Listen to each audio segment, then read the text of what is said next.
Ora, bem-vindos ao meu canal aqui, quer no YouTube, quer em podcast. Hoje estamos com o Ladislau Batalha, que é alguém que eu já conheço há alguns anitos aqui deste nosso setor da experiência do cliente e contact centers. Bem-vindo, Ladislau.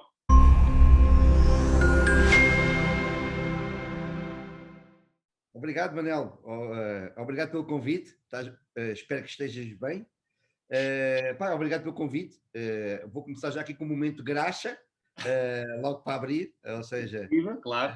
é um prazer para mim estar aqui no teu canal do YouTube e no podcast. Tu és uma referência do nosso setor. Até lançaste aquele livrinho que está ali atrás, das 610 dicas. E Discreta.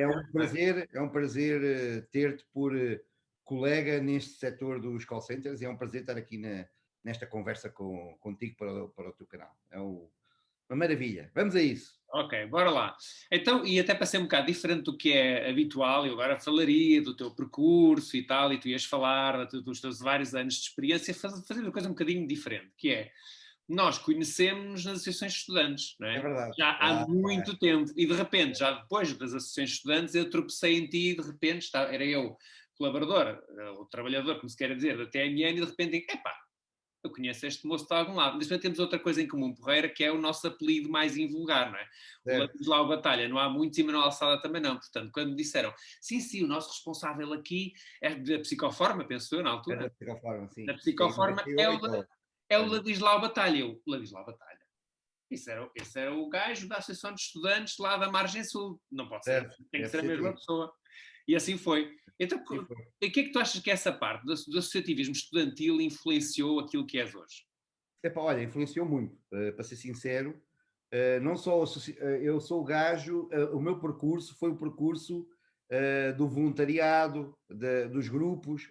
Andei sempre fui do grupo de jovens, depois do movimento associativo, desde muito novo, ou seja, sempre grupos de jovens desde sempre, movimentos, no meu caso, católicos, apesar de e também a questão também das associações de estudantes. Apanhamos vários momentos, eu estive lá muito tempo, tive anos e anos nas associações de estudantes, e também fundei a Tuna da FCT, a Antúnia. Isto tudo foi muito importante para mim, e acho que hoje em dia olho para trás com muito orgulho, e acho que foram momentos muito importantes. Porque nós primeiro o voluntariado, a tua projeção nos outros, tu seres capaz de fazer algo que se projeta também com resultados dos que estão à tua volta, quer no associativismo estudantil, quer nos movimentos católicos e de serviço ao próximo. Por outro lado, a interação com outros, as pessoas estarem habituadas a ter o mesmo objetivo, cada um toca o seu instrumento, mas há um objetivo comum. E depois, muito importante, Manela Alçada, é nós fomos habituados a ouvir e a interagir e a respeitar opiniões e a discutir opiniões. Hoje vivemos num mundo do sou a favor ou sou contra. Tu estás nas redes sociais, nas plataformas, se tu começas a fazer muitos likes no gás das bananas, nunca mais vais receber postos do gás das laranjas. Então, cada vez tu és mais bananas e cada vez estás menos exposto aos gás das laranjas. E nós fomos habituados à salada de fruta. Nos movimentos associativos era esquerda, era direita, era centro, era a favor, era norte, era sul, era o que fosse. E discutíamos horas e horas e tentávamos chegar a consensos. E quando não chegávamos a consensos, tínhamos até mais certeza do que fazíamos. E isso é fantástico. A interação entre pessoas e, acima de tudo, chegar a discutir ideias, trazer as ideias que achas que vão ser o melhor para aquilo que tu fazes e para aqueles que tu representas. E isso, eu trouxe sempre isso para a minha vida. E quem trabalha ainda por cima no nosso meio, que é o meio dos call centers e dos contact centers, com populações também muito com alguma dimensão, com muita exposição, com muito stress associado, com muita necessidade de organização e de discutir coisas, e ao mesmo tempo populações também jovens, tu consegues, esse meu background fez-me sempre, eu ouço sempre o que as pessoas têm para dizer, estás a perceber? Mesmo que no final, mesmo no limite, a decisão é minha, até por uma questão de responsabilidade, mas eu nunca abdico de perceber os sinais, de ouvir as pessoas, de ir Lá no Brasil chamávamos chão de fábrica. Ou seja, eu gosto, porque cresci assim. Eu não tenho nenhum problema, não tenho nenhum vício, não tenho nenhum nojo ou nenhuma coisa, vou ter que falar com as pessoas. E não, epá, não, porque toda a minha vida é o que eu mais gosto. Se me pudesse dizer, o que tu mais gostas na vida? Pessoas. Eu adoro conhecer pessoas, eu adoro interagir com pessoas, eu gosto de viajar porque conheço pessoas. E então isso vem dessas minhas raízes do movimento católico e do movimento associativo. Foi aí que eu me projetei sempre como indivíduo, foi aí que eu sempre me senti realizado, não é? E tento, e conforme tu vais avançando na tua vida e na tua carreira, eu olho para trás e pá, tenho muito orgulho, também não é agora, tenho 50 e tal, vou mudar para ser o gajo que faz assim ou faz assim. Sempre fui assim. Mas que isso marcou, e esse percurso e essa experiência associativa, movimento de jovens, Associação de Estudantes e até a Tuna também é outro exemplo, isto para fora com 30 gajos, está toda a gente a horas no comboio, todos têm os instrumentos afinados, apresentarem-se todos com dignidade nos palcos, oferecerem um espetáculo às pessoas. Pá, isso, ter dinheiro para juntar instrumentos, compor músicas novas, tudo em voluntariado, ou seja, não há aqui remunerações associadas pelo prazer de fazer, pelo prazer de estar com os outros. Pá, isso condicionou e condiciona a minha vida.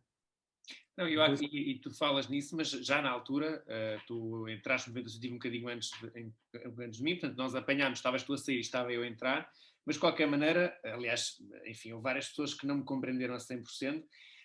A minha lista na Associação de Estudantes tinha pessoas que iam do PSR ao CDS.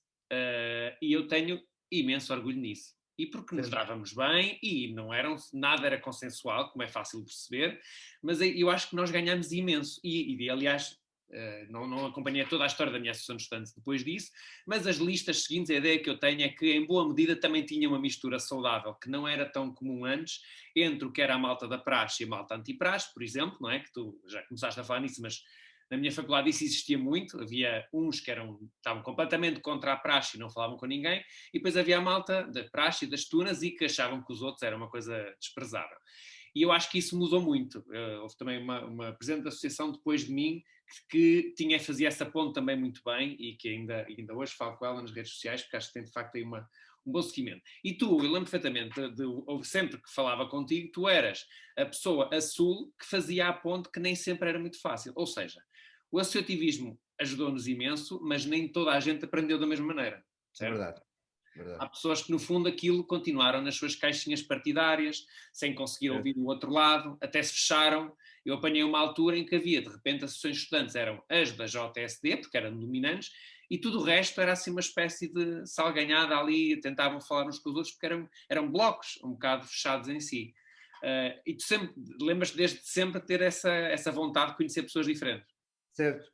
Pá, eu quando olho para esses gajos que ficaram nas caixinhas, depois olho para eles que estão a conduzir o país, o que é interessante. Por acaso é verdade, é melhor não falarmos muito sobre isso. Pronto, adiante, siga para a frente. Não, e falaste aqui de outra questão que foi a questão do voluntariado. Por acaso eu nestas minhas manias de ler livros sobre a liderança, e um deles achei engraçado, tinha a ver com essa questão do voluntariado, que é, e várias experiências que fizeram, como aquelas experiências comportamentais que nos dão resultados engraçados, sobre os sistemas de incentivos em que põem grupos a fazer determinadas coisas e têm um determinado resultado. E de repente, uma parte do grupo dá um incentivo, tipo, acabas isto em X tempo e recebes um reboçado ou um prémio. E o outro grupo continua a não ter incentivo nenhum. E no imediato, por norma, o grupo do incentivo começa a correr melhor, ok? Mas assim que tu tiras o incentivo, o grupo que nunca soube que existiam incentivos começa a trabalhar muito melhor. Ou seja, o que acontece é que o incentivo estimula no imediato um determinado resultado, mas se tu lhe tiras o incentivo, ele associa que eu só faço este trabalho por ser pago. Claro. E por isso isto não é para dar gozo, é apenas para ser remunerado. Deixou de ser o incentivo, passou a ser a remuneração, certo? E eu acho que essa questão do voluntariado é talvez uma enorme aprendizagem. E tu falaste nessa questão, eu não fui tão voluntário como tu, pelo que tu me estás a dizer. Portanto, eu fui mais nas associações e depois acabei por fazer menos disso. Mas essa questão da pessoa trabalhar horas e horas sem sequer pensar muito bem porquê, no mundo do trabalho corta-nos um bocadinho as pernas, ou não? Vamos ver. Depende dos objetivos de cada um, da forma como cada um se realiza. Eu tenho muitos exemplos na vida e alguns, os maiores, até foram trazidos e introduzidos por uma pessoa que já esteve aqui nas tuas conversas, que foi a Sandra Matos, quando eu trabalhei com ela na Zona e na Nós. Ela mostrava-nos sempre e trazia sempre eventos e formas de tu seres voluntário com os teus próprios colegas do trabalho. Sim. E isso ninguém era obrigado, mas o pessoal acabava por ter um complemento de si próprio e até de compreender o colega em coisas, em desafios extra-emprego ou relacionados com o emprego, em que o próprio incentivo é algo em que as pessoas se movimentam e mobilizam por algo que não é material para o seu bolso. Por exemplo, eu lembro-me uma vez de substituirmos o incentivo, por exemplo, a escolher qual das ações fazíamos. Pintar uma escola que nunca iria ter dinheiro para ser pintada. Pronto, então o incentivo de toda a equipa para aquele trimestre era consubstanciado num bem para a comunidade, em que depois iam lá todos pintar e tal, ou seja, na prática aquilo ficava tudo mal pintado, mas que o pessoal se envolvia durante 3 meses e depois tirava um fim de semana para ir lá pôr os andaimes e não sei o quê, e pintar a escola lá daquela terra que estava no fim da lista das terras que iriam ter a escola pintada, depois ver os putos a virem lá, fazer um lanche contigo e toda a gente muito contente que a escola estava como nova. As pessoas preferiam isso a receber um incentivo de uma viagem ou uma televisão ou mais 100 euros no ordenado na altura, porque era algo que fazia parte de todos. E então, no final, a pessoa depois até consegue, do ponto de vista do seu envolvimento com os colegas e com o trabalho e tal, potencia o seu desenvolvimento e o seu compromisso e até os seus resultados. Vai ser mais feliz, se calhar até vai ganhar mais dinheiro. Se for essencialmente, por exemplo, áreas de vendas, às vezes essa felicidade e esse serviço ao próximo e causas coletivas em que tu te envolves, liberta-te de alguns pesos da tua vida e isso acaba por trazer benefício também para a tua vida profissional. Ninguém vive em caixinhas isoladas, não é? Tu não consegues... Eu lembro do meu avô dizia, quando era aquela educação britânica, dizia, pá, quando eu saio do escritório, pego no chapéu e no casaco e na bengala e no guarda-chuva, eu quando saio da porta já não lembro onde é que trabalho. Não é? Nós hoje já não podemos fazer isso, não é? Nós hoje isso já é impossível. Já não temos essa possibilidade de... Ainda mais temos esta coisa toda misturada do trabalho, onde quer que tu estejas, mas acaba por ser isso, não é? Nós hoje não vivemos em caixas estanques, vivemos em vasos comunicantes da nossa vida, o privado com o pessoal e com o profissional e com o social, está tudo misturado. Sim, mas não sei, também há funções e pessoas que vivem bem com essa separação, às 5 da tarde desligam, não é? Pronto, é o que eu digo, aí é a beleza das pessoas, e por isso eu adoro pessoas. Cada pessoa é o mundo e é a sua maneira. Eu não vou dizer que o gajo que chega a horas e sai a horas e não quer ter mais trabalho ou não ter mais responsabilidade, está certo ou está errado. Ele lá tem os motivos dele. Eu não sei o que é que ele faz depois. Ele, se calhar, depois precisa daquele tempo para fazer outras coisas.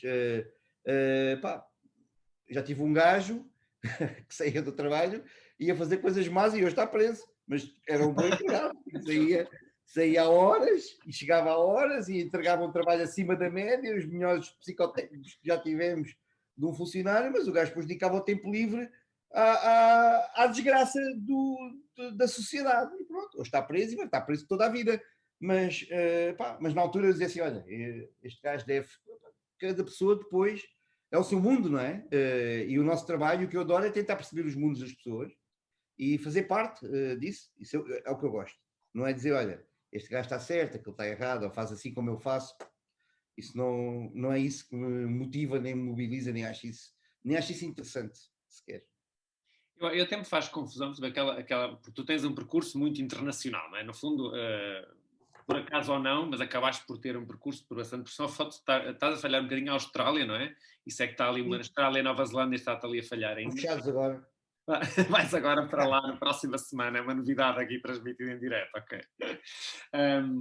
Mas eu acho que também faz parte, essa forma de tu estás, de achar que cada pessoa é uma pessoa, faz com que isso seja muito, não digo que seja fácil, porque obviamente não é completamente fácil, precisa mudar de cultura completamente, mas ajuda nesse processo, certo? Certo, cada um é como é. Eu nesse aspecto sou como sou um cromo, ou seja, eu sou uma mistura, eu próprio cresci numa mistura de culturas, né? Eu nasci em Moçambique, a família da minha mãe é de Goa, o meu pai nasceu em Santo Meio Príncipe, a mãe dele nasceu em Cabo Verde, deu-se a independência do Moçambique, nós fomos para Portugal. Ou seja, eu sempre fui exposto às pessoas e não à materialidade. Até porque com as coisas da descolonização e tal, as pessoas perderam tudo, não é? O que tu tinhas era a tua família, a tua cultura, o valor que tu dás aos outros. E o que as pessoas fazem não é tão importante como o que as pessoas são. E então eu cresci assim, cresci em cozinha, hoje falo-se cozinha de fusão. Eu sempre tive cozinha de fusão, comia cachupa, como comia serapatel, ou como comia chamuças, ou como comia cozido à portuguesa, ou peixe cozido, com batatas à sexta-feira. Mas pronto, eu cresci assim. Então eu tenho esta vontade de conhecer o mundo, tenho esta vontade de trabalhar no mundo, mas também tenho vontade acima de tudo, de conhecer pessoas, de onde quer que elas estejam. Eu trabalho com tanto gosto em Almada, onde eu cresci, estudei e onde vivo em Portugal, como tenho todo o gosto em morar aqui no. O que é que aconteceu para aqui? Em morar aqui no Dubai, ou como morei no Brasil, ou no Egito. Levo cada uma dessas experiências como uma oportunidade que eu tenho de enriquecer a minha vida, o meu conhecimento, conhecer mais pessoas e também trazer algo de mim que eu possa também trazer para essas pessoas também me conhecerem, não é? E as minhas experiências e a minha forma de ser. Pronto, acho que o mundo é isso. É uma troca contínua de experiências entre indivíduos. E eu tento contribuir com a minha parte.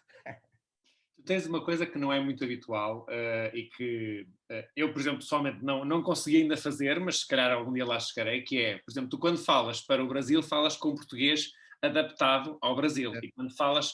E isso acho que é um excelente sinal da tua forma de ser. Tu não te vais impor aos outros. Não chegas ao Brasil e olha, vou falar em português de Portugal e aguente-se. Não. Tu sabes que, até para teres mais impacto naquilo que estás a fazer, também tens de te adaptar de alguma forma, certo? O que está acima de tudo é a comunicação entre os indivíduos. E isso é o mundo dos call centers. O mundo dos call centers é isso. É um mundo de. Olha, lembras da escola primária ou secundária ou que era o emissor e o receptor? Sim. O nosso mundo do contact center, do customer care, não é nada mais do que essa. Eu digo sempre isto, sempre, há 20 anos digo isso. É simples, é o emissor e o receptor. É uma pessoa que tem que falar com outra pessoa, não porque ela gosta, mas porque ela precisa. Então, isso tudo é o essencial aqui, essa comunicação ser limpa e clara. Então, se eu, para poder me entender e poder comunicar, trocar ideias, passar as minhas opiniões com o indivíduo ou uma plateia como tive, por exemplo, ainda hoje uma entrevista, uma conference call com o Brasil, se eu tenho que adaptar um pouco o meu sotaque e escolher as palavras que são usadas no Brasil e que não são usadas em Portugal, mas que lá isso facilita a minha comunicação, eu vou fazê-lo. E isso é muito português. Nós vemos o primeiro-ministro vai para a fronteira, fala em espanhol com o rei de Espanha, aqueles portunhol. Isso é do português, não é que um gajo queira mostrar que sabe falar. É a preocupação nossa, e isso com nós como povo somos muito assim. Nós, se eu souber umas palavras em alemão, eu vou dizer ao alemão. Não é porque eu quero mostrar que sei falar alemão e que a seguir vou-lhe lamber os pés. Não, é porque eu quero facilitar a minha comunicação com ele. Nós somos um povo de interculturas, somos um povo de comunicação, de nos envolvermos com os outros, e então eu tenho de fazer isso. Se eu sei alguma coisa que vai facilitar a comunicação, eu vou usar, não é? Porque, acima de tudo, se tu não consegues comunicar, ou se comunicas errado, a comunicação vai ter ruído, vai ser pouco eficiente, e tu no final vais ficar triste, ou não vais sentir que não te perceberam, ou o outro gajo vai dizer assim, o que é que este gajo teve para aqui dizer, não percebi nada do que ele disse. Ou ainda pior, percebe errado o que tu disseste. E pronto, o mundo é cada vez mais global, mas as dificuldades de comunicação continuam lá, todas.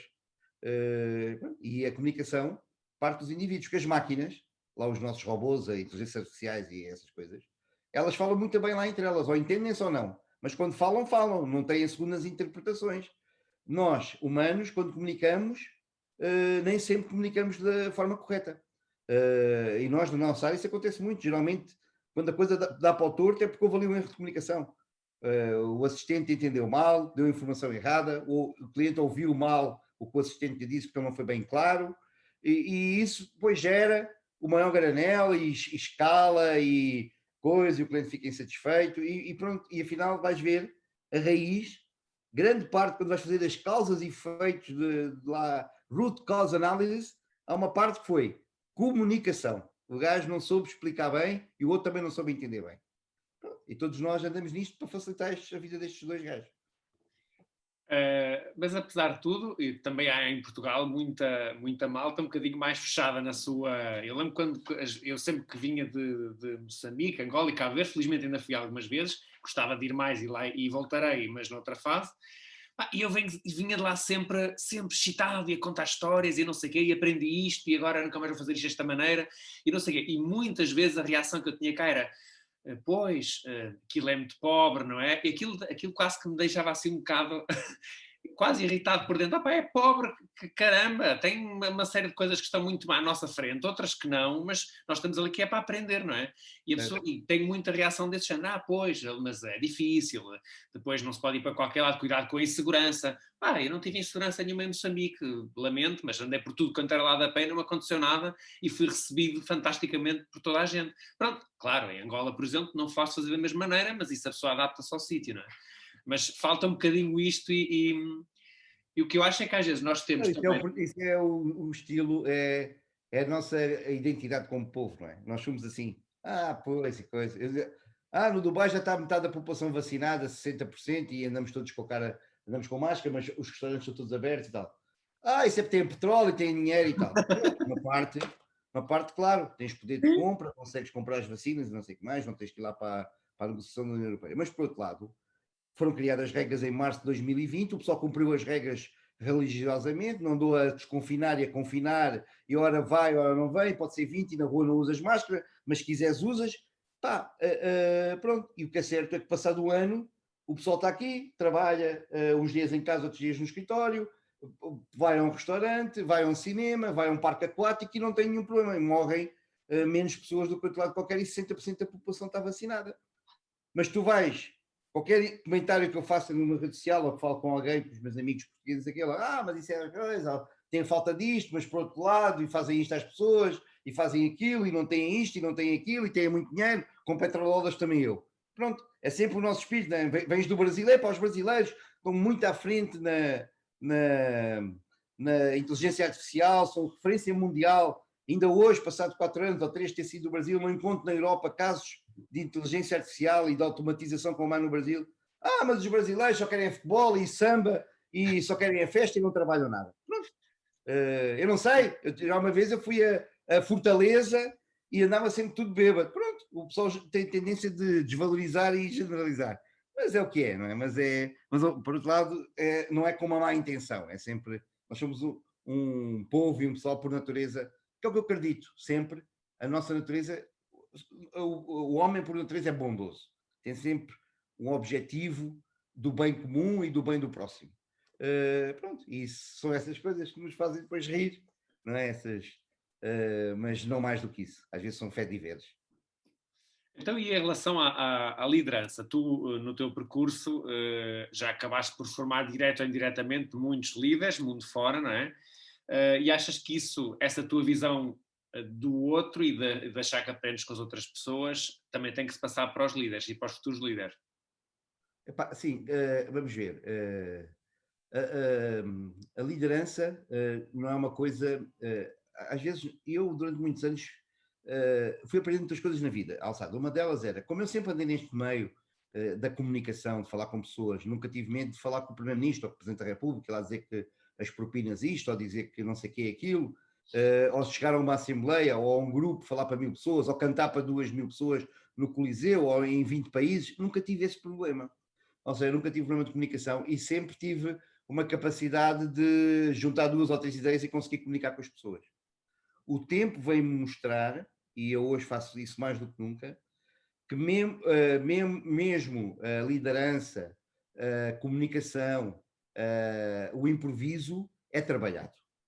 Tu és mais eficiente se perceberes qual é o teu estilo de liderança e onde é que tu não estás a conseguir interagir, porque as pessoas não são todas iguais, e os desafios à liderança são diferentes, às vezes na mesma empresa em vários momentos, ou até no mesmo momento.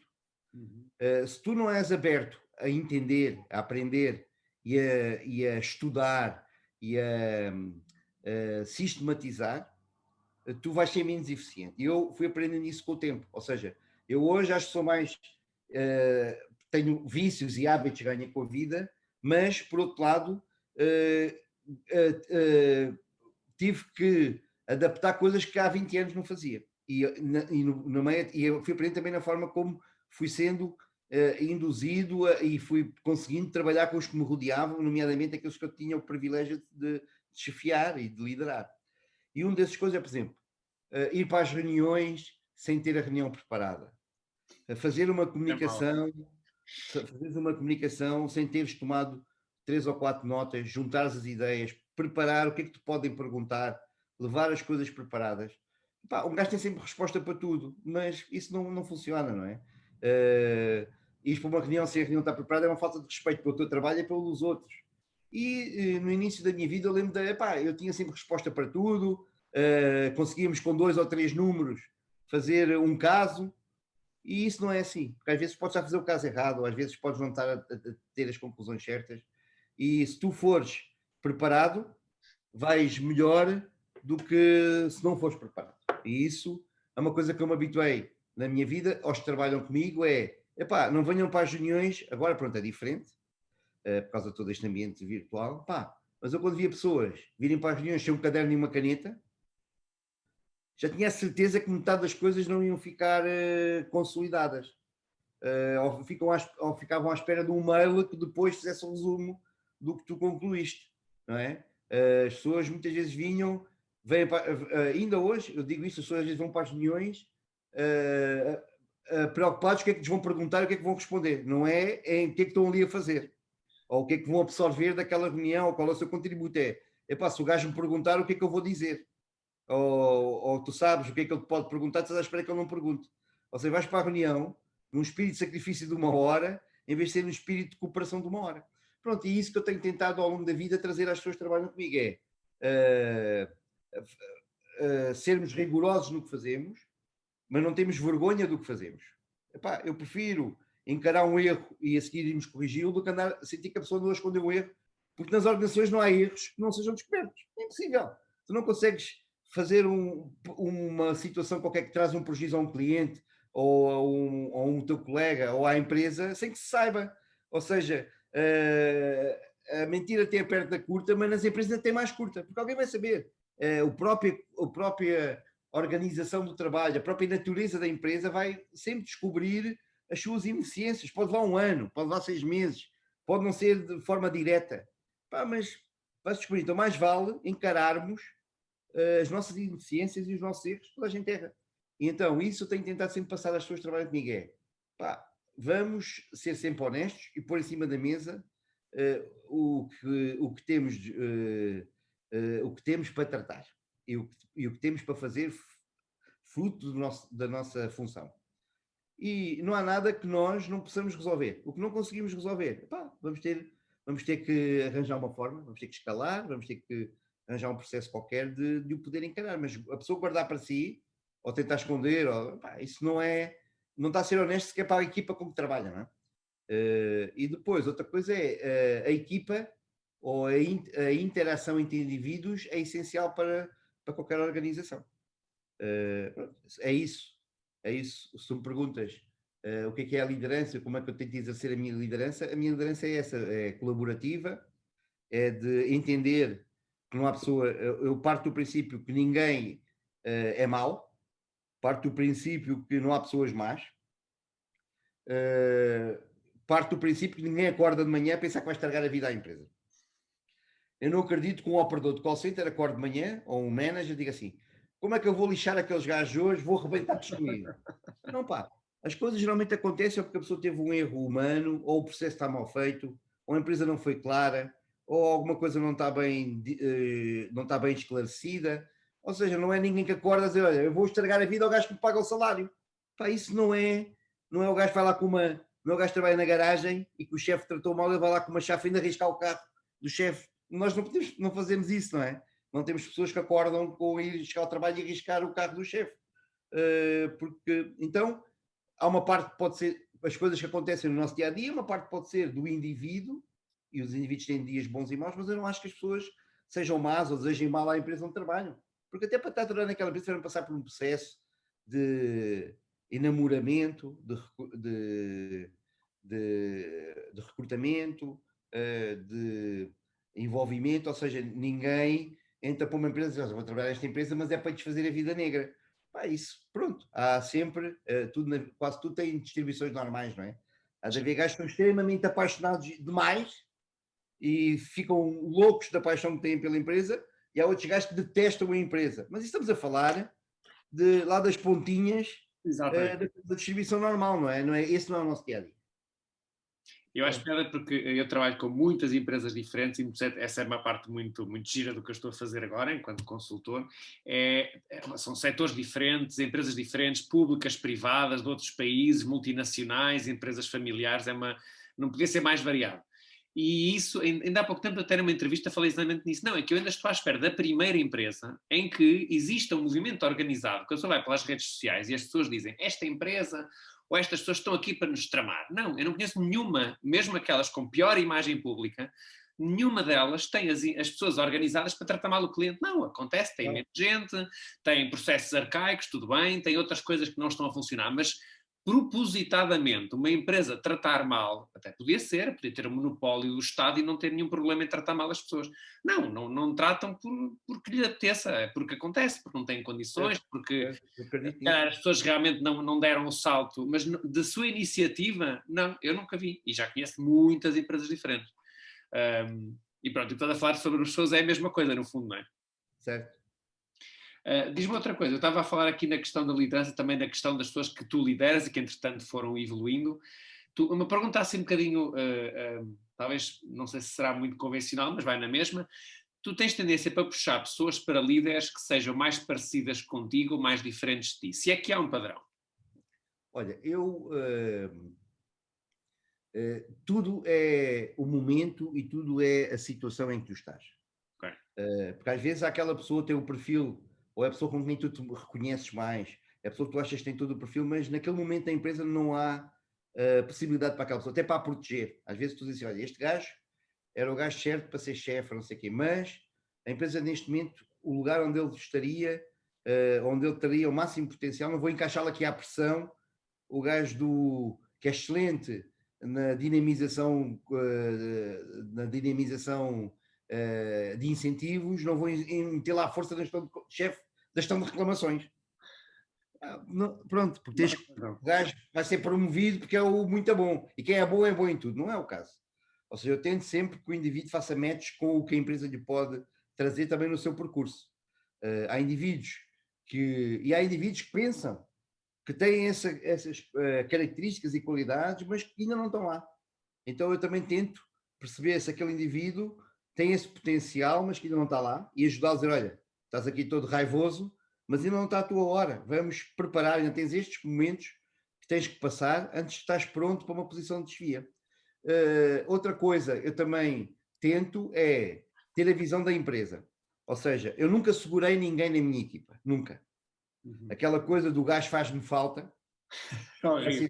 É horrível isso. É horrível. E eu nunca cortei o que se chama cortar as pernas. Sei. Para mim, nunca cortei as pernas. Ou seja, se há uma oportunidade da empresa e alguém da minha equipa faz sentido estar naquela posição, e eu vejo que eu posso até recomendar, ou ele concorreu, e a empresa diz, olha, este indivíduo está a concorrer para este emprego, eu acho que faz sentido, e que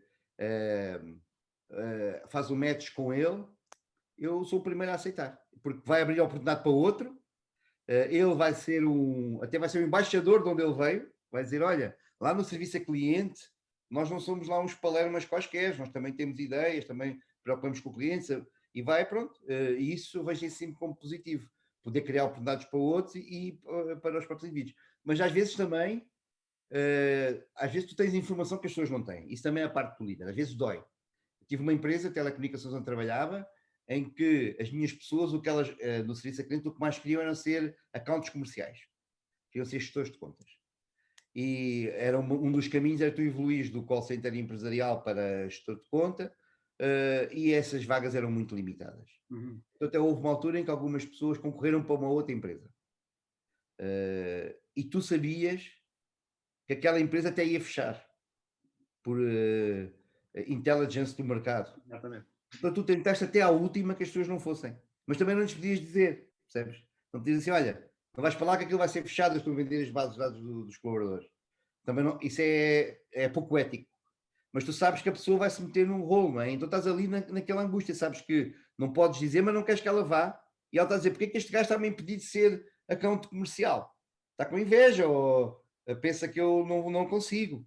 E depois pronto, estás a pensar o que é que vais fazer se tu gostas das pessoas, até estás a pensar o que é que vais fazer, pronto, até pode ser que a coisa não corra mal e que a pessoa encontre outros caminhos a seguir, que foi o caso, felizmente. Mas isso é uma coisa. Outra é a pessoa da tua área querer ir para outra área e tu sabes que ela não tem ainda as competências e então tens de explicar ou não tem o perfil ou ainda há uma outra coisa ou outra que tu sabes e tu próprio és chamado a fazer esse exercício.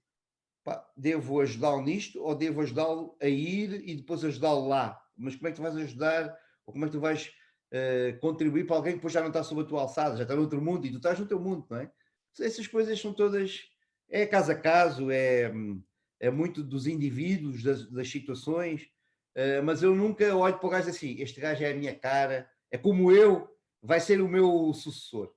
Porque eu nunca pensei assim, nunca pensei em sucessões ou criar líderes. O que eu tento é que as pessoas que estão na minha equipa sejam os melhores possíveis e ter os melhores recursos, e só podes fazer de uma ou duas maneiras. Eu estou numa determinada posição e o meu departamento está sob a minha responsabilidade, tem que entregar um determinado um compromisso que nós temos com a empresa e com os clientes. Eu olho para a minha equipa e tenho que fazer uma avaliação sempre honesta de se o indivíduo pode crescer e entregar mais resultados pelo seu crescimento, ou se o indivíduo não tem sequer as características. E às vezes o indivíduo está a se enganar ele próprio, não é feliz, não gosta do que faz, é uma pessoa amarga, preferia estar no outro emprego do que estar ali. Pá, e aí se calhar é melhor deixar a pessoa ir, não é? Também já tive ao longo da vida muitos casos em que as pessoas saíram e eu fui agente dessa saída e depois mais tarde vieram-me agradecer, dizer, Paulo Desval, se você não tivesse mandado embora ou dito que não podia continuar, eu não tinha visto esta oportunidade que depois surgiu, que eu queria mesmo era ter uma loja própria de flores e não era atender clientes no call center e ser supervisor, que era a minha guerra na altura. Isso agora parece que tudo lá estão atrás. Isso pronto, faz parte, não é? Faz parte. Mas eu não escolho pessoas por serem parecidas comigo ou por serem diferentes. É pelas características para o projeto que tu tens que entregar à empresa. O que eu achei engraçado, estavas a falar nessa questão das... E uma coisa, Alçada, eu mudei de emprego, como tu sabes, muitas vezes. Eu faço vários ciclos, nunca deixo na mão as empresas, tento aprender o máximo possível, trazer o máximo que eu posso, mas quando tenho desafios, quando acho que vou potenciar-me ainda mais, vou crescer mais para poder entregar mais, eu muitas vezes mudo. Mas nunca levei pessoas comigo, estilo, vais para uma posição na empresa tal e vais buscar os teus homens, os teus supervisores, nunca na vida, para trabalhar em 10 empresas, nunca levei ninguém comigo da empresa A para a empresa B, nunca. Não quer dizer que num caso de um recrutamento ou outro não tenha havido alguém que pelo processo de recrutamento tenha vindo parar na tua equipa. Tudo bem, um caso ou outro. Mas aquela coisa, olha, vou para ali, mas depois quando eu puder venho-vos buscar, depois estás lá, vais buscar. Pá, não estou a dizer que isso seja mal, às vezes é necessário.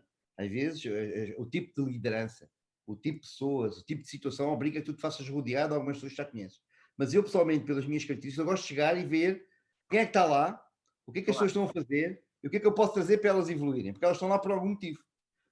Evoluírem no sentido de encararem o mesmo desafio que eu estou a encarar porque estou a chegar. O que é que eu posso aprender com elas, o que é que eu posso trazer de novo para elas serem melhores. Pronto. É esse, nunca levo assim, olha, estás aqui, mas já vou trazer um gajo que trabalhava comigo lá no outro lado, tu estás tramado. Eu não consigo fazer isso, nunca fiz, não é? Não quer dizer, a vida dá muitas voltas, mas até hoje isso nunca me aconteceu, não é? Isto para dizer, tu quando tens a tendência de criar os teus homens que são parecidos contigo, depois também não queres levá-los para a vida, não é? E às vezes, muitas vezes, a questão da cristalização das organizações deve ser isso. Tu rodeias estas pessoas com as quais criaste cumplicidades, com as quais desenvolveste a tua imagem, então a tua empresa, a tua área, o teu departamento vai ficar sempre na mesma, sempre. Porque tu pensas sempre da mesma maneira e os gajos trabalham contigo sempre da mesma maneira. E tu és adverso a pôr mudança, agitar o edifício que tu próprio construíste. Ninguém gosta de ir lá agitar as suas próprias fundações, não é? Assim, então vou mandar esta porcaria toda para cima de mim, vou arrebentar o que eu construí. Então, muita da cristalização nas organizações deve a isso. É o indivíduo estar confortável com aqueles que o rodeiam. E sempre fizemos assim e sempre tivemos organizado desta maneira. Depois lá de cima, às vezes também está que lá vem, olha, agora vamos pegar na qualidade e vamos mudar ali para não sei o quê, estas pessoas vão para ali. Mas os pilares continuam na mesma. Não mudaste nada, não é? Porque as pessoas estão... Eu vou e venho, eu vou ao Brasil, 4 anos volto, as pessoas em Portugal estão na mesma. Muitas delas estão nos mesmos sítios, nas mesmas funções. Quando eu digo isto, não digo do ponto de vista pejorativo. Por outro lado, é sólido. Mas há outros mercados, e há outras empresas, há outras dinâmicas. Eu vejo até aqui nos Emirados, as pessoas têm mais rotação. No Brasil, muita rotação. Nos Estados Unidos, rodas, mudas dentro da própria empresa. Em Portugal isso ainda, agora acontece mais, claro, nós estamos a falar aqui com 20 anos de experiência nisto, não é? Mas não tanto como noutros lados, para o bem e para o mal. Sim, há pessoas e pronto, no fundo é uma área que tem uma componente operacional muito forte, não é? Portanto, há muitas pessoas que no fundo ficam muito embrenhadas na gestão dos caos permanente do dia a dia, não é? Mas acho que é possível ter uma visão diferente, criar grupos de contacto, o nosso networking, e de vez em quando obrigar-se a falar com pessoas que são completamente fora ou que trabalham noutras empresas. E há muita malta ainda um bocadinho fechada nas suas operações, a ver se aquilo está tudo a funcionar. É normal, é também para isso que são pagos, não é? Por os níveis de serviço como deve ser, mas às vezes falta-lhes um bocadinho de mundo. E ainda por cima, curiosamente, os contact centers têm esta magia, que é cada interação é diferente da anterior. Portanto, em si, um serviço ao cliente tem uma diversidade incrível, não é? Mas depois, a malta que está nas operações às vezes acaba por ser um bocadinho mais... não aproveitar essa diversidade, não é? E mesmo a diversidade de pessoas. E eu estava a falar nisso da bolha, eu não sei se foi o termo que usaste, mas foi o que eu pensei, na questão da bolha, e faz-me sempre lembrar alguns dos nossos políticos, não é? Que muitos deles com enormes qualidades, mas que ao longo dos anos vão se fechando em grupos cada vez mais restritos de yes man e yes woman, não é? E começa-se a notar a perda de capacidades. Nós que estamos cá fora da bolha, começamos a assistir a decisões mal tomadas. Coisas incompreensíveis, respostas que seriam impossíveis de ouvir 3 anos antes, uma pessoa dizer que não digam mal do governo, por favor, porque estou a pôr em causa o país, e a pessoa nunca imaginaria aquela pessoa dizer isso 3 anos antes, e assistimos isto, eu assisti isso nos vários quadrantes, não é? Mas quase todos eles tiveram um bocadinho esse fenómeno de ir ganhando uma bolha em que se vão fechando, núcleos cada vez mais restritos, depois há uma remodelação governamental e só os secretários de Estado é que sobem a ministros e não há mais gente nova em lado nenhum. Será que na política se pode fazer diferente ou no fundo a questão da liderança é... Sabes o que eu acho, Alçada? Eu acho que este último ano, esta coisa da pandemia e tal, vai rebentar com essas bolhas todas. Porque o mundo mudou. O mundo para o bem e para o mal mudou. O mundo hoje é mais... tornou-se possível. Vai levar... Claro, nem toda a gente está na mesma velocidade, nem toda a gente tem os mesmos meios. Há uma certa assimetria social, ou seja, as pessoas que não tinham meios, os países mais pobres não têm acesso à vacina, vão ser prejudicados, porque não vão poder viajar, não vão poder ir às feiras, não vão poder vender os produtos deles. Quem conseguiu vacinar toda a gente vai ser beneficiado. Quem tinha mais dinheiro vai ter mais dinheiro para investir e ser melhor na automatização. Olha, a Amazon disparou os lucros, toda a gente está fechada em casa, o gajo distribui bem, ainda vai distribuir melhor, ainda vai crescer mais, não é? Pronto, isso... mas por outro lado o que aconteceu foi as pessoas, as empresas quebraram uma série de paradigmas para o qual já não podem voltar atrás. Mesmo as organizações mais pesadas, estilo, eu sou muito grande, não quero nada na nuvem, é tudo aqui à minha maneira, grandes processos de compra, parceiros já identificados e não sei o quê, que na prática até no limite os governos têm esse modelo, passaram a ver que para sobreviver e no mundo, neste mundo que nós estamos agora, da tela, do ecrã, da interação rápida, eu estou a falar contigo e estamos a discutir agora uma coisa qualquer de inteligência artificial, eu vou ligar, mandar um WhatsApp para o gajo e vou pô-lo aqui, e se ele estiver disponível, meto já aqui nesta conversa. Isso hoje acontece em todo o mundo ao mesmo tempo, ou seja, até as mesmas grandes corporações começaram a ver que para poderem acelerar o seu... Nem toda a gente estava preparada para a inteligência artificial, ou tinha os melhores modelos, ou conseguiu adaptar os seus modelos de trabalho, então teve que recorrer às startups, às pequenas empresas mais ágeis, E essas empresas que antes estavam muito fechadas nos seus ecossistemas e tentar vender coisas às grandes, agora as grandes chamam-nos através de uma chamada destas. E metem-nos ali na sala o CIO, o gajo do negócio, chama o gajo lá o gajo está em Israel, a falar com o gajo aqui dos Emirados e mete o gajo dos Estados Unidos e de Portugal tudo na mesma chamada, ao longo da chamada, no final fazem um acordo, partilham contactos e fazem um WhatsApp. Isso, a colaboração, a facilidade, a agilidade, já ninguém nos vai tirar.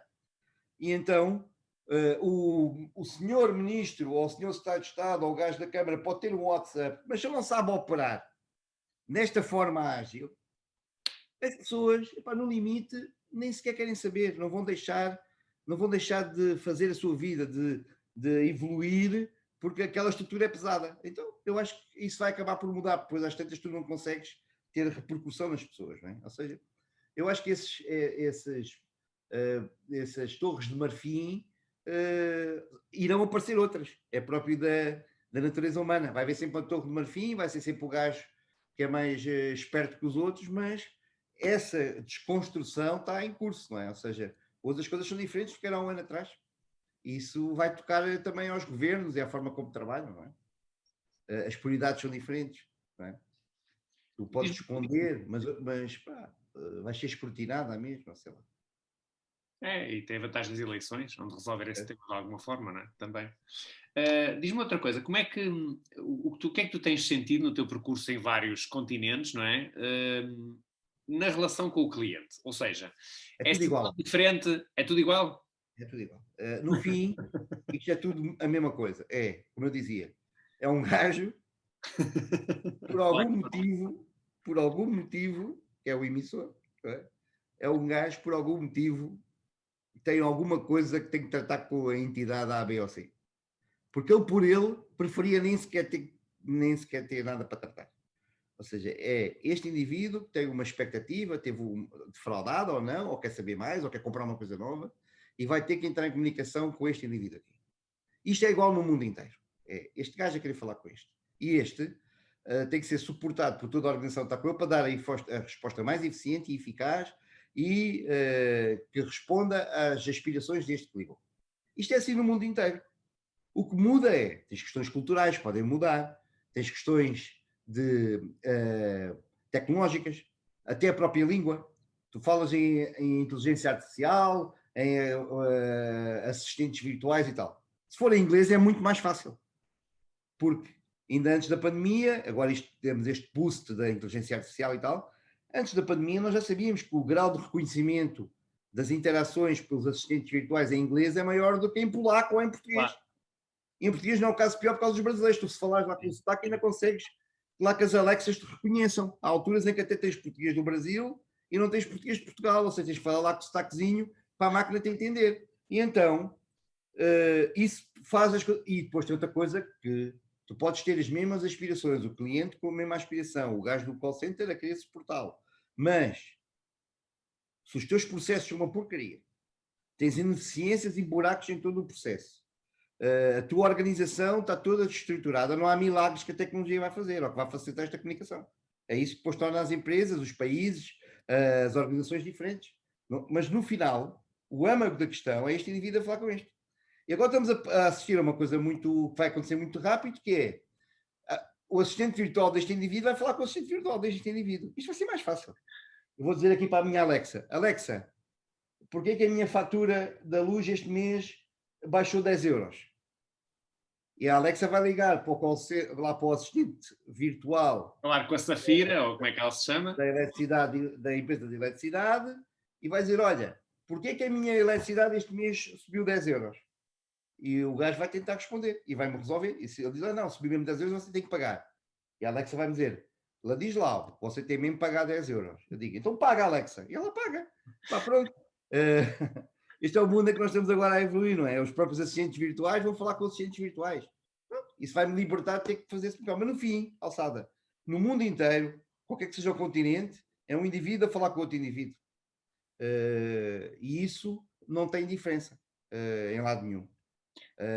Falaste aí nas questões culturais. Podes dar um exemplo de questões culturais que sejam diferentes? Não, há muita cultura da própria organização do próprio país, da forma como as pessoas se comportam no posto de trabalho, da forma, por exemplo, há certos países que tens que respeitar horários religiosos, que outros não tens. Ok, Eu ok. lembro que eu trabalhava no Egito, tinha que programar até os turnos em função da religião das pessoas, dos horários. Há pessoas que não podem trabalhar à noite por questões, eh, questões, por questões religiosas. Há diferenças entre sexos. Isso, numas culturas tens, noutras não. E tu não vais dizer assim, não, não, a partir de agora trabalho tudo assim. Não, a cultura Claro. tem um papel importante na organização daquela sociedade e reflete-se na forma como as pessoas trabalham. Pronto, isso acontece, não é? Uh, uma cultura de vendas no Brasil é diferente de uma cultura de vendas em Portugal, não é? É diferente. A própria forma como o pessoal celebra a venda, como as dinâmicas dentro da sala, em Portugal iam-se passar da cabeça, não é? Eu vi operações em Portugal de vendas, tu nem sequer percebes que aquilo é uma operação de vendas. Mas não é por mal, não é que não seja eficiente, não é que tu não vendas e que não tenhas taxas de venda, não tenhas concretização world class. É assim que nós estamos organizados, é assim que nós somos, é assim que nós vivemos a nossa alegria, não é? Diferente da alegria com que os brasileiros vivem a dinâmica de vendas. Pronto, essas culturas são diferentes. Se são muito significativas, não. O sal o sal de cada sítio, de cada local, torna as pessoas diferentes e as operações diferentes, mas na essência é igual. Eu lembro que tive esse choque cultural, claro, mesmo assim é diferente, quando mudei do Porto para Lisboa, e lembro quando eu vim para uma empresa de outsourcing, que agora já não existe, a CRH, que entretanto após várias compras e está na Manpower, no fundo, aquilo que está Sim, de sim, sim, CRH, lembro. e eu lembro, o primeiro choque cultural foi, nós no Porto, o grande debate com os horários era por causa do Natal, e portanto eu vim para Lisboa um bocado com o mesmo pressuposto, não é? Ok, vamos então agora ver como é que vamos tratar das férias do Natal. E eu não tinha nenhum problema em Lisboa com as férias de Natal, Certo, tinha, era na passagem de ano. certo. E então, essa diferença norte-sul, de repente, epá, mas ainda bem que eu tinha 20 e poucos anos quando isto me aconteceu, porque logo de início percebi, isto eu tenho realmente que ouvir mais do que começar já a achar que, vamos ter aqui um problema com o Natal. Não, eu não tive nenhum problema com o Natal em Lisboa e tive um grande problema com a passagem de ano. E no Porto, 300 km a norte, a passagem de ano era pacífica e no Natal é que eu tinha um problema com a gestão de horários. Portanto, imagina com 300 km, claro, no teu caso com os largos milhares ainda as diferenças são outras, não é? Certo. E Ok. muitas vezes a própria chefia, ou quem está, não tem noção de como é que é a vida. Eu Sim. lembro há poucos anos, uma chefia que não estava, que não queria mudar o sistema de remuneração, da remuneração dos transportes, da comparticipação dos transportes, e ao mudar e estava a mudar para um sistema que ia impactar a vida das pessoas no nosso entender. E a grande discussão estava porque a pessoa não tinha percebido que em Lisboa tu já não tiras o passo de 1 a 31. Sim, já não é. Não, O já. passo é do momento em que tu o tiras. E na cabeça dele aquilo não tinha impacto porque até 31 era só 2 ou 3 dias e coisas nós dizemos, não, não, mas e sabes que afinal a pessoa quando tira o passo renova um mês ou compra alguns dias, já não é ir lá para a fila, que era quando o gajo estudava há 30 anos, para a fila lá da Carris ou dos transportes sul do Tejo, para comprares a tua senha que dava de 1 a 31.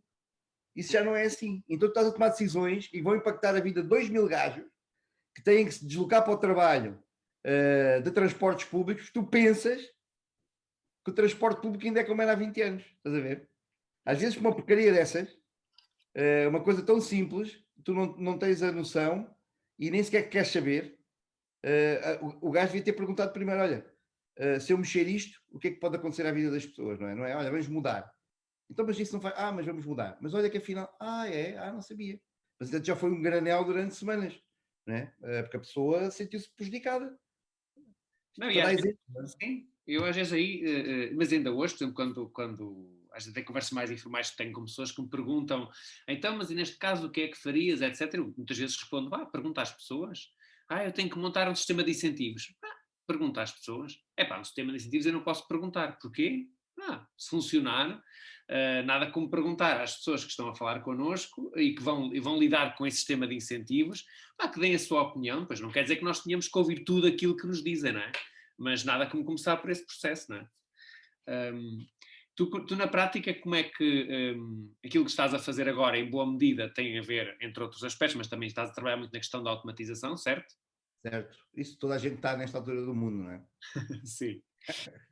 E como é que isso tem sido em termos do impacto da relação com o cliente? Já, as coisas estão a andar Não, tranquilamente? vou falar, até porque eu tenho aqui exposição a vários mercados, não só o português, o brasileiro, mas também o que está a passar aqui no Médio Oriente, África e também Ásia.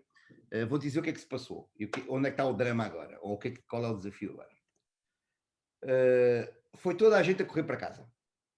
Estás a ver? Foi toda a gente a correr para casa, pela questão da pandemia, toda a gente a atender de casa, toda a gente a trabalhar de casa, conseguiste migrar, isso foi fantástico, pôr as operações todas a trabalhar em casa. Isto foi um aspecto.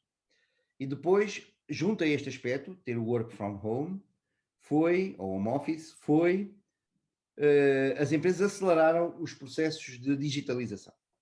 Tudo o que tu tinhas no teu radar de digitalização aceleraste e o que não tinhas passou a estar.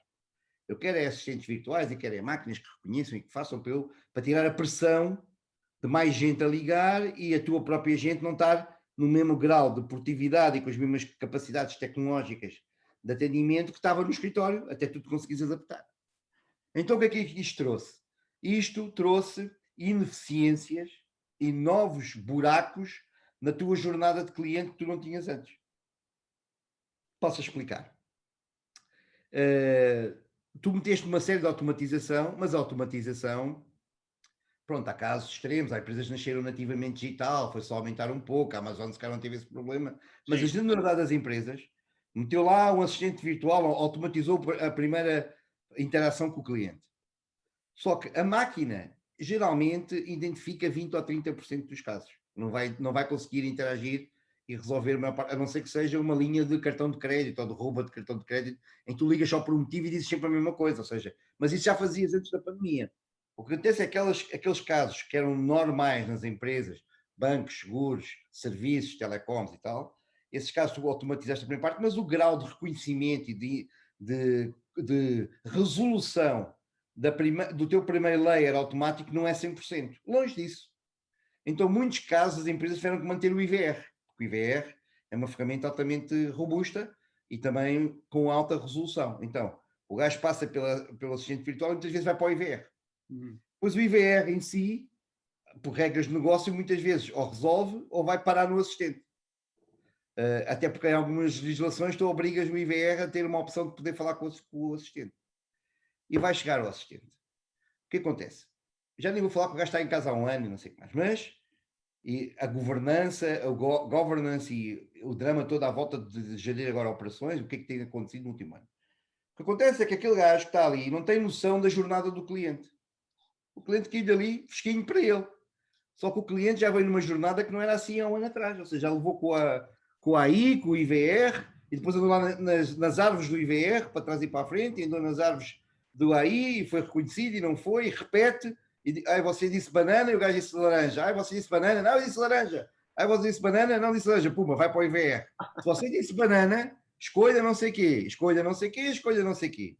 Aí não escolha nenhum das outras, então, se prefere falar com um assistente, diga ao prima 9, vai parar o assistente. O assistente não sabe que ele andou nas bananas e laranjas e vai dizer: oh, boa tarde, ainda bem que está aqui e deixa-me falar consigo. Ou seja, ele não tem noção da jornada, primeiro.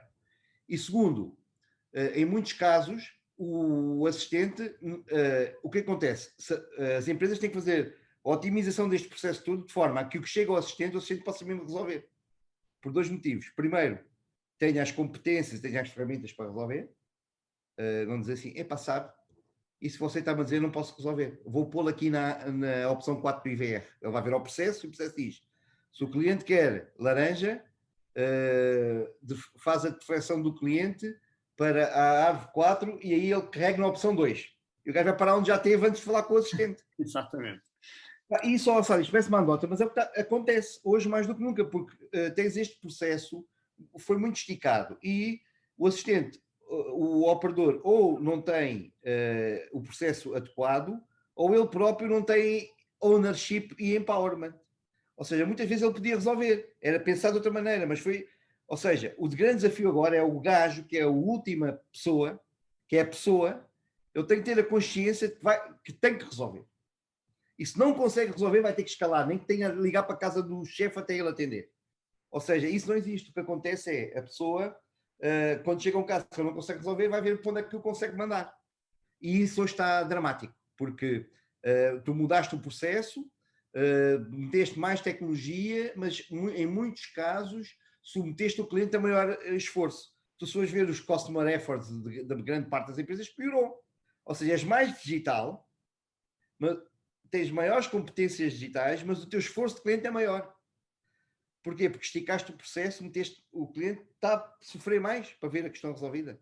Porque o teu processo digital não está 100%. Claro, no futuro, quando o processo digital conseguir reconhecer tudo, e não sei o que vai, ou 90%, os 10 chegam ao operador, o gajo vai brilhar naqueles 10.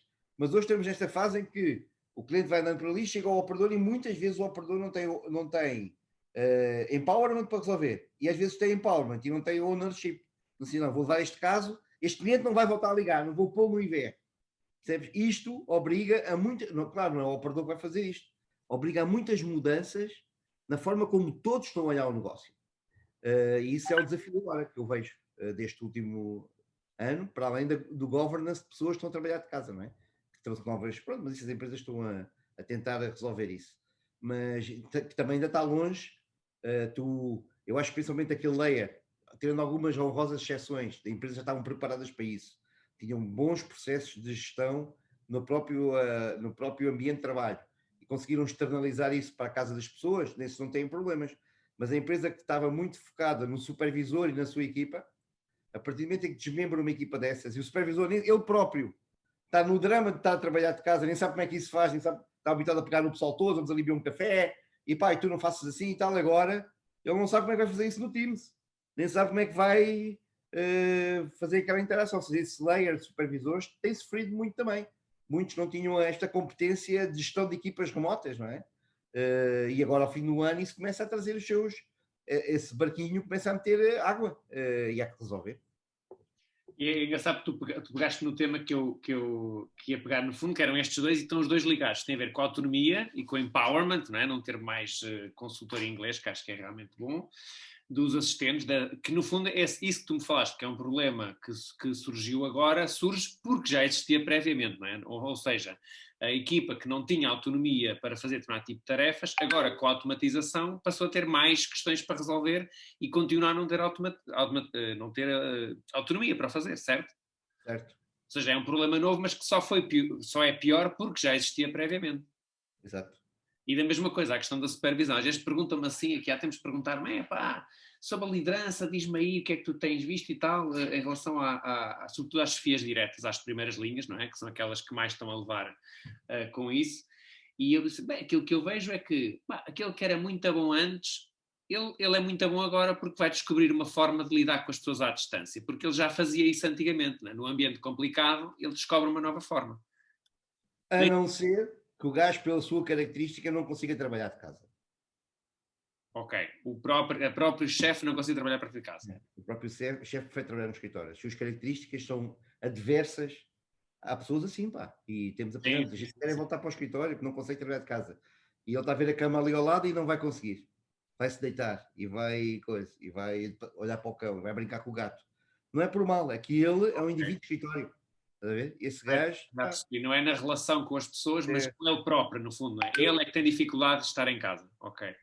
E se calhar é por isso que a exceção a isto que eu estou a dizer, que me têm falado mais vezes, tem a ver com equipas de vendas. Provavelmente, se calhar, é mais fácil nas equipas de vendas existir esse perfil da malta que tem que estar ali em. Certo. Tem aquela adrenalina de passar para os outros, estar ali no escritório. Okay. É isso mesmo. E depois os chefes que são assim, vão continuar assim, e os que são maus não vão passar a ser melhores desde que estão à distância, não é? Ou seja, é que, tal como noutras coisas, o Covid ampliou o que já existia antes, que era a diferença entre os chefes assim que ficam piores e os bons que se vão, na maior parte dos casos, manter. Ok. Mas até pode haver pessoas que não gostavam da pressão do escritório. O gajo tem a sua equipa, trabalha bem com a sua equipa, mas detesta estar ali a levar com o pessoal e com não sei o quê, e o chefe e coisa, e o ambiente do próprio escritório. E agora está como um peixe na água a gerir a equipa dele de casa. Criou bem ali as suas regras, consegue comunicar bem com as suas pessoas, comunica bem ao parte por WhatsApp, nem tu vês, e está ali perfeito, e está a entregar resultados melhor que nunca. Isso também pode estar a acontecer. O gajo que era mau, ou que era médio menos, agora é um excelente supervisor de casa. Pode ser. Tem que se fazer agora, se calhar temos que fazer novos assessments. Qual é o perfil da pessoa que tu queres trabalhar em casa, ou da pessoa híbrida, da pessoa que trabalha no escritório, quais são os desafio, onde é que as tuas pessoas estão. A ver? E depois dar as ferramentas para as pessoas poderem trabalhar, porque senão é muito complicado. Isto tudo é possível, é a natureza humana, todos podem, tudo pode ser tudo, não é? A pessoa pode se tornar melhor, pode se tornar pior, porque introduziste variáveis novas na equação, e para todos. Não é? Tu não fizeste o piloto, os gajos vão para casa para teletrabalho, tu pegaste toda a gente e mandaste para casa. Não é? E estás ali na adrenalina do primeiro mês, toda a gente trabalha bem de casa e aquela coisa, e tem que desenrascar e tal. Ao fim de 6 meses, o indivíduo que nunca teve características de trabalhar de casa, ele já vai estar ali em perda, já vai estar em. Como há o gajo do burnout no escritório, é o gajo do burnout no work from home. Sim. Eu falo por mim, já estou a precisar ter um bocadinho mais de liberdade além de trabalhar em casa, portanto admito que isso já Vem trabalhar para os Emirados, pá, trabalha daqui, faz o mesmo trabalho. Não sei que avião vou apanhar, acho que tem que demorar algum tempo a conseguir apanhar um avião até aí, não? Vais até outra cidade, tens que ir a outra cidade europeia que viajas para aqui, mas aqui. Percurso. Bem, vens para aqui e tens a vacina logo à chegada, no dia a seguir. 20 dias estás aqui, levas as 2 doses da vacina, trabalhas com um bom ambiente, bom de clima e fazes o mesmo trabalho. Isso também mudou. O mundo também, há muita gente agora a mudar de sítio, vai trabalhar para outras geografias. Se calhar só para ter a vacina, talvez já valha a pena realmente passar um visito no Dubai. É uma boa questão. Olha, Lilislau, estamos agora a terminar a nossa conversa. Okay. Alguma mensagem que queiras passar aqui a quem nos esteja a ouvir? Não, a minha mensagem é sempre clara, a nossa área é uma área, a nossa indústria é uma indústria espetacular, ou seja, é um mundo, é uma empresa dentro da empresa, ou seja, nós conseguimos sempre, e sempre que há novidades na indústria, no mundo, nós somos os primeiros a estar envolvidos. Aparecem estas coisas como as pandemias e nós fomos dos primeiros a conseguir reagir, porque já estamos habituados a trabalhar com regras e com formas de trabalho em equipa e de sermos avaliados pelo nosso trabalho. Ou seja, uma das questões da pandemia, o pessoal não está habituado, estava avaliado por aparecer no trabalho 8 horas, e aí automaticamente estava avaliado. Nós fomos sempre avaliados pelo que entregamos, pelos SLA, pelo tempo médio de atendimento, pela satisfação do cliente, ou seja, isso não mudou porque estás a trabalhar em casa. Então a minha mensagem é sempre a mesma, é que o pessoal se mantenha sempre fresco, com a cabeça fresca, que se preocupe cada um no seu posto, que no final são estes 2 indivíduos que têm que comunicar. Quem está na cara do cliente tem um papel e todos os outros, do presidente da empresa, no limite, até aos supervisores, chefes, workforce management, formação, todos esses, o trabalho deles é simplesmente criar a forma mais eficiente deste indivíduo conseguir comunicar com este. E é isso, é essa a mensagem. É todos nós trabalhamos só para esta comunicação. E agora, ainda mais engraçado, no meio desta comunicação temos máquinas que interagem connosco, interagem com o indivíduo tem a máquina dele a interagir com a nossa, e então pronto, é uma imensidade de variantes, é manter a cabeça fresca, aberta, open mind, e meia bola é força. É para isso que torna este setor diferente. Muito obrigado. O pessoal reclamar por ter que mudar, não é? O pessoal aqui está sempre pronto para mudar, faz parte da nossa vida. Nunca vi ninguém dizer, vem o e-mail, vai-nos dar cabo do call center.